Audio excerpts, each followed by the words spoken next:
안녕하십니까. 러시아 주재 북한 대사관 37세의 북한 외교관 출신이 모스크바 군교에서 괴한에 의해서 흉기에 찔려서 거의 죽어가고 있는 것을 러시아 경찰이 발견해서 현재 지금 치료하고 있는 이 소식과 함께 지금 그 러시아에 거주하고 있는 북한 유학생들 그리고 한 6천 명 가량이 지금 남아 있는데 북한 노동자들이 지금 줄지어서 탈북을 하고 있는 소식을 여러분께 전달해 올리겠습니다. 매우 심상치가 않습니다.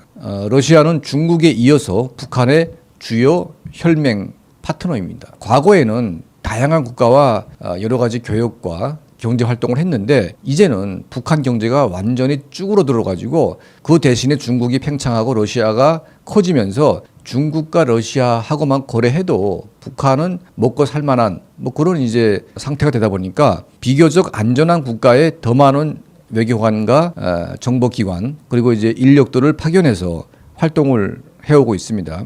자, 중국에 이어서 두 번째로 북한 사람이 많이 나가 있는 것이 러시아입니다. 그리고 북한 정권은 러시아에 나가는 것 자체를 다른 국가에 비해서 허락을 해줍니다. 그래서 유학생은 물론이고 인민군대, 총참모부, 총정치국, 국가보위성, 정찰총국, 적공국 이 인민군대 보안기관 전 부서에서 러시아의 지점을 다 가지고 있습니다. 특히 39호시 같은 경우에도 유럽을 대신해서 러시아의 굉장한 규모의 그 외화벌이 지점을 지금 가지고 있는 거죠. 자, 이러다 보니까 러시아의 해외 거점은 북한 정권의 목숨줄과 연관되어 있습니다. 중국은 물론이고 러시아가 무너지게 되면 북한의 해외 거점 절반이 붕괴되는 것과 똑같은 그런 상황인데 자, 이런 러시아가 지금 러시아 자체가 지금 흔들리고 있지만 북한 러시아 이 라인들이 지금 완전히 엉망진창, 완전 붕괴로 지금 가고 있다. 37세의 북한 외교관, 제가 보건대는 국가보위성 요원으로 이제 파견되어 있는 외교관으로 위장되어 있는 사람인데, 자, 이 사람이 칼 맞을 이유가 뭐가 있겠냐?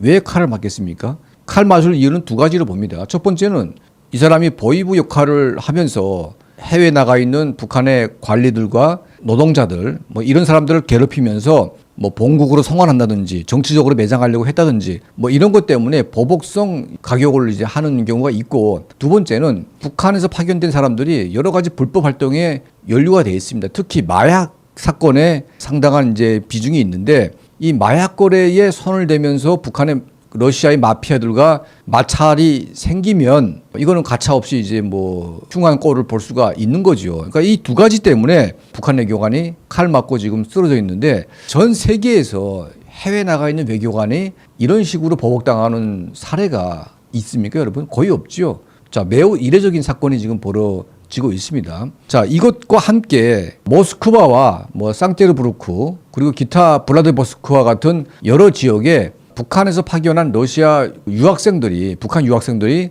엄청나게 많습니다. 그런데 한 절반이 지금 사라지고 있다는 그런 소식이 있습니다. 물론 이제 한국에까지 들어온 건 아닌데 최근 몇 달 동안 러시아에 나가 있는 유학생들이 지금 엄청나게 사라지고 있다. 그리고 이건 확인된 사실입니다. 지금 윤석열 정부 들어와 가지고 러시아에 파견됐던 북한 노동자들이 유엔 난민기구를 통해서 방명 신청을 하고 나서 신속하게 대한민국으로 들어오고 있는데 코로나 때문에 완전히 중단됐던 탈북자 입국이 갑자기 지금 확장되고 있는데 대부분 러시아에서 지금 넘어오고 있는 이런 분들이 많습니다. 지금 푸틴 정권이 우크라이나 전쟁을 하면서 지금 그 러시아 내부의 사정을 탄탄하게 볼 수 있는 상황이 아닌 거죠. 전쟁으로 지금 많은 국력이 소진돼 있고 전쟁 때문에 지금 나라가 어수선한 상태이기 때문에 북한의 요구를 다 들어주기도 힘든 상황입니다. 그러니까 북한 정권은 러시아 내에서 탈북이 발생하게 되면 직접 자기들이 따라가거나 이런 활동을 해야 되는데 돈이 없고 인력이 부족하다 보니까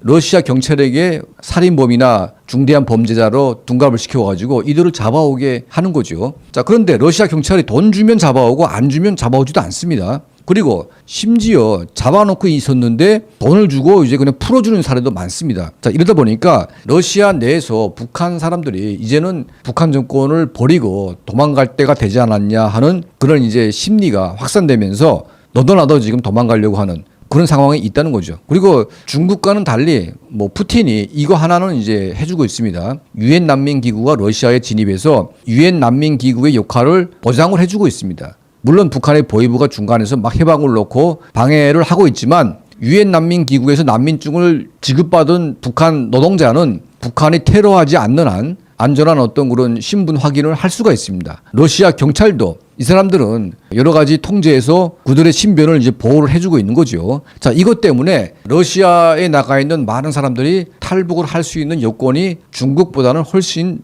나아지고 있다는 겁니다. 북한의 최대 교역국이면서 북한과 많은 관계를 설정하고 있는 러시아, 그리고 거기에 나가 있는 북한의 인력들이 절반 이상이 도망가거나 지금 행방불명된 이제 그런 상황에 직면하면서 북한 정권의 멸망에 러시아 대북 라인들이 어떻게 무너지는 것인지 이거를 우리가 면밀하게 주시하면서 이 상황을 살펴볼 필요가 있는 것 같습니다. 러시아 외교관, 북한 외교관 이게 뭐 정말 말도 안 되는 대낮에 칼에 찔리면서 굉장한 지금 충격을 가고 있는데 이 사건 외에도 지금 유학생 도주, 노동자 도망, 그리고 정찰 천국, 적공국 이런 북한의 레벨이 있는 기관에 있는 사람들까지도 지금 줄행랑을 치고 있기 때문에 앞으로 푸틴 정권의 우크라이나 전쟁과 더불어서 러시아 내부의 북한 조직들이 완전히 와해되는 이 과정을 여러분과 함께 좀 자세히 지켜보겠습니다.